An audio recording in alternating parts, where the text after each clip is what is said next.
শীতকাল মানে পিঠে পুলি পায়েস সব কিছু খাওয়া দাওয়া রমরমা ব্যাপার। এই সময়টা হচ্ছে বাঙালির আনন্দ করার সময়, কারণ অন্য সময় কিন্তু বাঙালি ভোগে বদহজম অম্বল গ্যাস।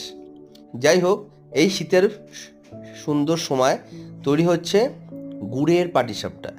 এর উপকরণ হিসাবে আমরা নিয়েছিলাম ময়দা, চাল গুঁড়ো, তার 1/4 সুজি এবং গুড় আর পরিমাণ মতো দুধ। সেটা দিয়ে একটা ব্যাটার তৈরি করলো এবং একটা ফ্রাইং প্যানের মধ্যে একটু ঘি সাপটে দিলাম, দিয়ে তার উপর সুন্দর করে প্রলেপ দিলে দিলাম হচ্ছে মাখা সন্দেশ। মাখা সন্দেশ কিন্তু খেতে দারুণ লাগে। আর দেখুন কি সুন্দর হালকা হালকা লাল লাল পিঠে আমাদের প্রায় রেডি। আপনারাও কিন্তু চটজলদি রেডি করে ফেলুন এবং গরম গরম পিঠে সবাইকে সার্ভ করুন। জুড়িয়ে আনন্দ করুন, শীতকালকে উপভোগ করুন আর শীতের দেশে ঘুরে আসুন। টাটা।